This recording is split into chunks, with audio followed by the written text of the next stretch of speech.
की वो भी हारिका बन गई और गिरनार की पहली पर देखो आप राजू गुफा है, बस वही उसमें तपस्या और ये तपस्या करते रहे और विहार होता रहा। जगह जगह बहुत जगह देश में गए, मौन से विहार करते रहे और एक जगह एक बार उसी वन से उन्हें केवल ज्ञान भी हुआ।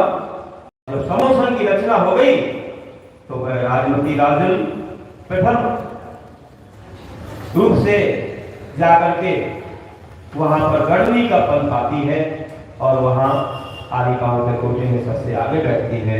इस प्रकार से आप विचार करिए कि ये कैसे होता है। सब पूर्व जन्म में पुण्य किया था, आज इतनी सेवा हुई, वो सारी सेवा छोड़कर के भी जंगलों में गए और तपस्या की। बिना तपस्या के कर्मों की निंदा नहीं होती। आप सेवा में बैठे रहोगे, पंचेंद्रिय के विषय भोगते रहोगे तो कभी मोक्ष मिलने वाला नहीं है। हमको सब त्यागना पड़ता है, आदिनाथ हो चाहे कोई भी हो, महावीर, सबको जाना पड़ा, चाहे चक्रवर्ती हो या कोई भी, सबको जंगल में जाना पड़ा और कठोर तपस्या करनी पड़ी, सारा सुख छोड़ना पड़ा और परिश्रम सहना पड़े। कभी कर्मों की निद्रा हुई है, कभी फैसिलिटी में कर्मों की निद्रा नहीं होती है। हमको त्याग करना पड़ता है। आचार्य कुंद ने बोला है कि समय साल में सुध परिचिदान भूता सर्वस्य विकाम भोग बंद कहा एक लंबो नगर सुलभो विहत्तस्य। फिर जी तुमने सुनी है अनुभव, परिचय प्राप्त किया, अनुभव भी किया है इसका काम भोग बंद की कथाओं का, लेकिन आज तक उनको छोड़ के तुमने आत्मा की कथा को न सुना, न परिचय प्राप्त करना अनुभव किया। एक बार तो ऐसा कर ले, उनको छोड़ करके, नमक की जली मुख में होगी तो मीठे का स्वाद नहीं आएगा।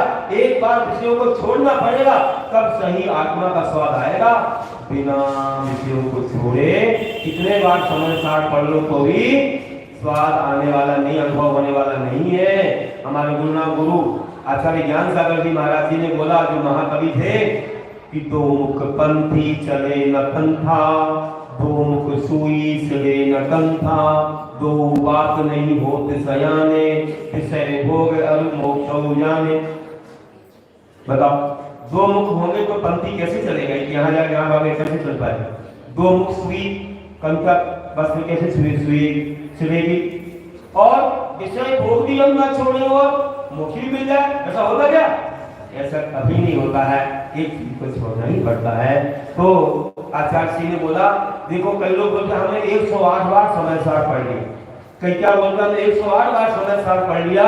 तो महाराज जी ने बोला बहुत अच्छा भैया, आपने 108 बार पढ़ लिया, 108 बार पढ़ लिया और आप अभी भी बस में बैठे हो।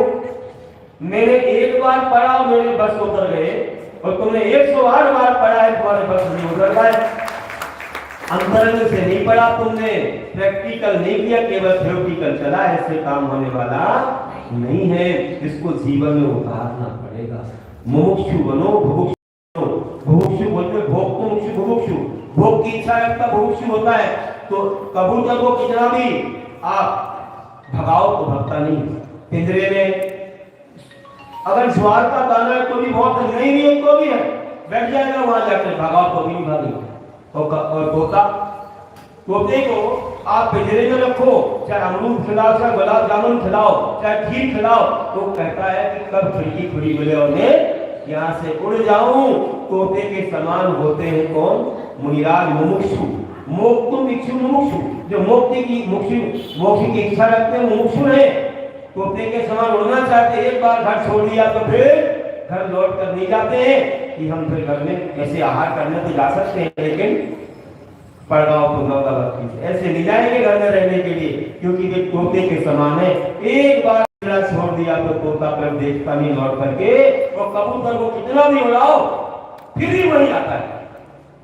तो हमें कबूतर नहीं बनना। आजकल मुमुक्षु बोलने वाले तो पुनः जाकर के पिंजरे जैसे घर में जाकर के बसते हैं और बोलते हैं मुमुक्षु।